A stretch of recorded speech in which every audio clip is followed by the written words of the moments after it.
Hello friends, Assalamu alaikum. Welcome to Taste of Trichy. எல்லாரும் நல்லா இருக்கீங்களா? இன்னைக்கு ஒரு ரெசிபி 5 கப் இட்லி பொடி, அதாவது 5 கப் பொருட்கள் வச்சு ஒரு இட்லி பொடி செய்கிறோம். எப்படி செய்யலான்னு பார்க்கலாம். அதுக்கு முன்னாடி நம்ம சேனலை ஃபர்ஸ்ட் டைம் பார்க்குறீங்கன்னா ப்ளீஸ் சப்ஸ்கிரைப் பண்ணி பக்கத்தில் இருக்க பெல் பட்டனையும் கிளிக் பண்ணிக்கோங்க.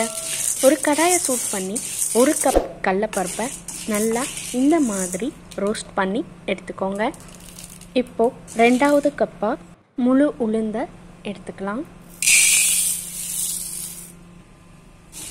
அதையும் நல்லா ஒரு கோல்டன் ப்ரௌன் ஆகிற அளவுக்கு இதே மாதிரி ரோஸ்ட் பண்ணி எடுத்துக்கோங்க. இப்போது அதே கடாயில் 3வது கப்பாக வெள்ளை எள்ளு நான் ஆட் பண்ணிக்கிறேன். உங்களுக்கு வேணுன்னா கருப்பு எள்ளு கூட நீங்கள் ஆட் பண்ணிக்கலாம். எள்ளும் நல்லா ரோஸ்ட் ஆகி படப்படன்னு பொரிஞ்சு வரணும்.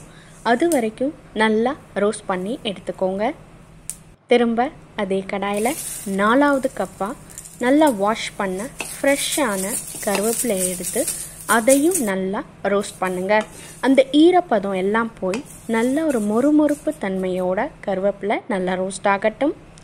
இப்போது பூண்டு தோலோட ஒரு 1/2 கப் ஆட் பண்ணிக்கோங்க. பூண்டும் நல்லா இதே மாதிரி ரோஸ்ட் ஆகட்டும். இப்போது அதே கடாயில் திரும்ப 1/2 கப் வரமிளகாய் ஆட் பண்ணிக்கலாம்.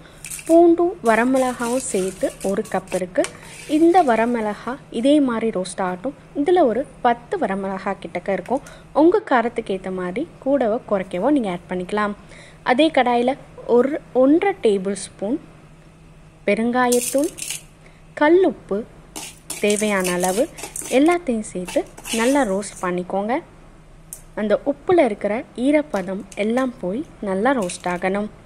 இப்போ நம்ம ரோஸ்ட் பண்ண எல்லா இன்க்ரீடியன்ஸும் ஒரு பிளேட்டில் ட்ரான்ஸ்ஃபர் பண்ணி நல்லா ஆற விட்டுக்கோங்க. ஃபேனுக்கு அடியில் ஒரு 10-15 நிமிஷம் விட்டிங்கன்னா நல்லாவே நம்ம ரோஸ்ட் பண்ண எல்லா இன்க்ரீடியன்ஸும் அரைஞ்சிடும். பூண்டோட தோலோடையே ஆட் பண்ணிக்கோங்க. நல்லா ஆறுனதுக்கப்புறம் ஒரு மிக்ஸி ஜாரில் ரொம்ப ஹார்டாகவும் இல்லாமல் ரொம்ப பொடியாகவும் இல்லாமல் கொஞ்சம் கொரப்பு தன்மையோடு நல்லா அரைச்சி எடுத்துக்கோங்க.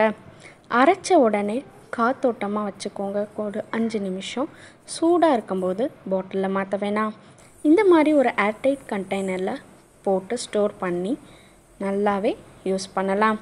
இப்போது வீட்டில் செஞ்ச இட்லி எடுத்து அதில் நம்ம ரெடி பண்ண அந்த 5 கப் இட்லி பொடியை ஆட் பண்ணி நல்லெண்ணெய் ஊற்றி நம்ம இட்லியை நல்லா சாஃப்டாக பூ மாதிரி பிச்சு இந்த இட்லி சாப்பிட்டு பாருங்கள். பிடிச்சிருந்தால் லைக் பண்ணி கமெண்ட் பண்ணுங்கள். வேறு ஒரு ரெசிபியில் உங்கள் எல்லாரையும் மீட் பண்ணுறேன். தேங்க்யூ.